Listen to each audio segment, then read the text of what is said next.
Praise lord. దేవుని నామమునకు మహిమ కలుగును గాక. ఆశ్చర్యకరుడైన యేసుక్రీస్తు ప్రభులు వారి నామం పేరిట మీ అందరికీ ప్రత్యేకమైన వందనాలు తెలియజేస్తూ ఉన్నాను. మహాగణుడు మహోన్నతుడైన యేసయ్య నామం పేరిట ఈ దినము వరకు కూడా ప్రభులు వారు మనల్ని క్షేమగా ఉంచి మరొక దినమును చూచుటకు మన ఆయుష్కాలమును పొడిగించిన దేవాది దేవుని నామం మహిమపరచబడిన గాక. ప్రార్థన. ఆశ్చర్యకరుడానికి వందనాలు.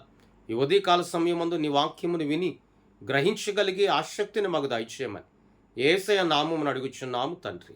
ఆమె. దేవుని వాక్యంలోనికి మనము వెళ్దాం.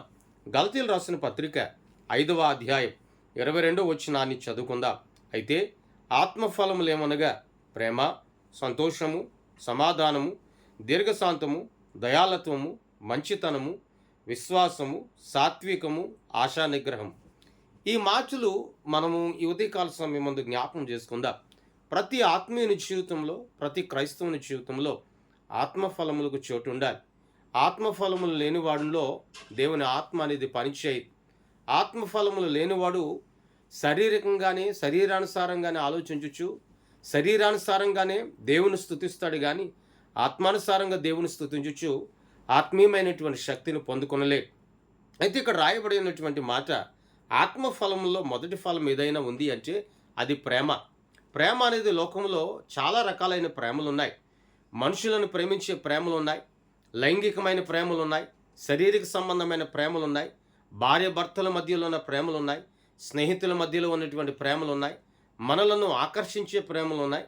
కానీ వీటన్నిటికంటే శ్రేష్టమైన ప్రేమ ఏదైనా ఉంది అంటే అది అగాపే ప్రేమ, అనగా ప్రియుడును జగద్రక్షకుడైన యేసుక్రీస్తు ప్రభులువారు నిన్ను నన్ను ప్రేమించుచున్న ప్రేమ.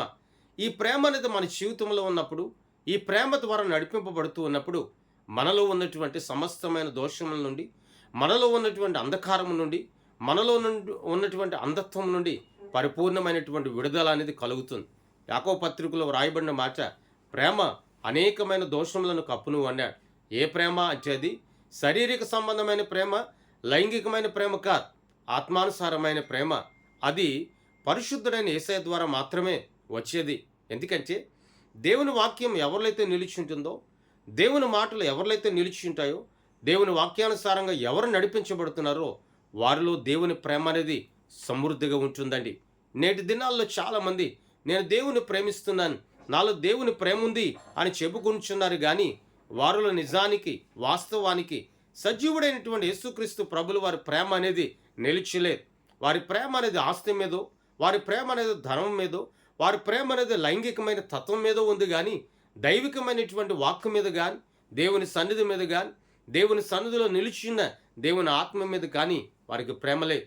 అయితే ఈనాటి దినమున, ఈ ఉదయకాల సమయమందు ఆత్మఫలమైనటువంటి మొదటిది ప్రేమ అనేది నీలో లేకపోతే, ప్రేమ అనేది నీ జీవితంలో లేకపోతే, ప్రేమ అనేది నీ బ్రతుకులో లేకపోతే, శ్రేష్టమైనటువంటి ప్రేమకు నువ్వు విలువనివ్వకపోతే, చోటునివ్వకపోతే ఈ భూమి మీద నువ్వు జీవించలేవు. ఎందుకంటే ఆయన మరణమగునంతగా, సిలువలో రక్తము కాచినంతగా, సిలువ వేయబడినంతగా ఆయన నిన్ను నన్ను ప్రేమించాడు.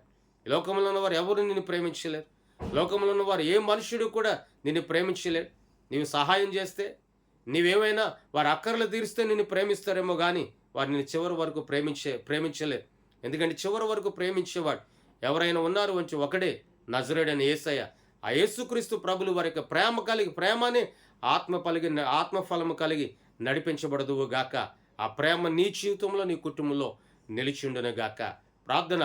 సర్వాధికారి నీకు స్తోత్రాలు, సర్వోన్నతుడా నీకు వందనాలు.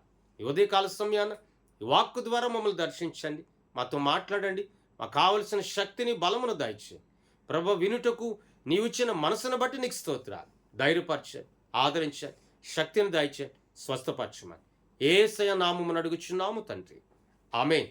దేవుని సన్నిధి మీ అందరికీ తోడయుండి నడిపించును గాక. ఆమేన్. మీ అందరికీ వందనాలు తెలియజేస్తాను.